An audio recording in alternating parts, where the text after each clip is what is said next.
This is your economics video for the 10 Principles of Economics, principle number 6. And principle number 6 says that markets are usually a good way to organize economic activity. So let's talk about what a market is. It is just a group of buyers and sellers who come together to either buy a product or sell a product. And it has to include everybody that is willing and able to buy or sell. So there's lots of sellers. These are people who produce products, and there's lots of competition. At least in true free market capitalism, there should be lots of sellers. And there's also lots of buyers. So people are only in the market to buy a house if they're willing and able to buy a house. And these free markets mean that buyers and sellers get to decide a whole bunch of various questions about the market itself.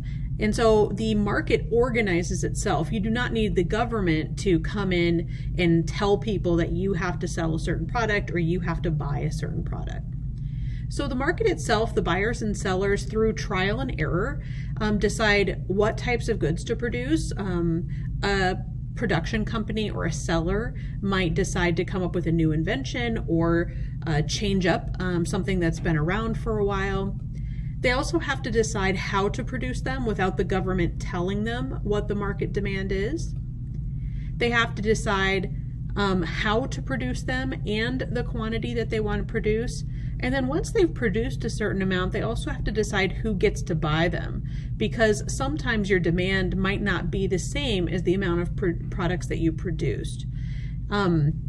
All of these things in a free market economy are decided by the market through trial and error. A command economy is probably what you might call a communist economy or a communist government. It's really called a command economy.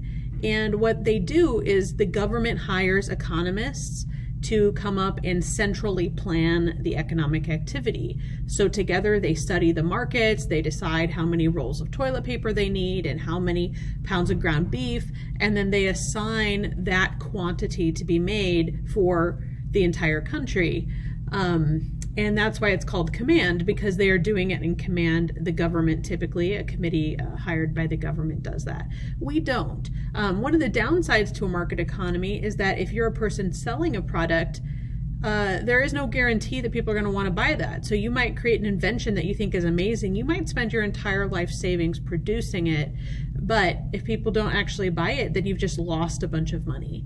And a lot of small businesses go out of business, and that's the downside. But the government does not require that people make certain things, and of course they don't tell you have to buy a product from a certain person.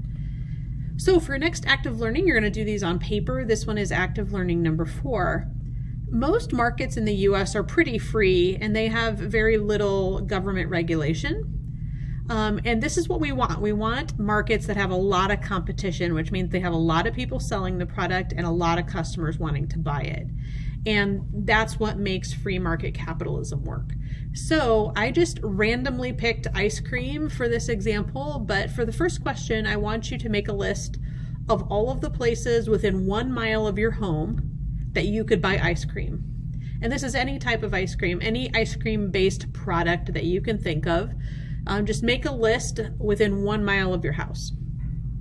For the second question, I want you to think of all the different types of ice cream products that are available at these different types of stores, and see, are there different desserts or snacks that you could substitute for ice cream? So maybe somebody doesn't like ice cream or they didn't want that today.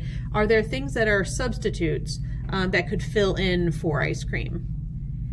And D, are all desserts of all types, not just ice cream, but all sorts of other things like cakes and pies and donuts and all those things, are they all in competition with ice cream for the same customers?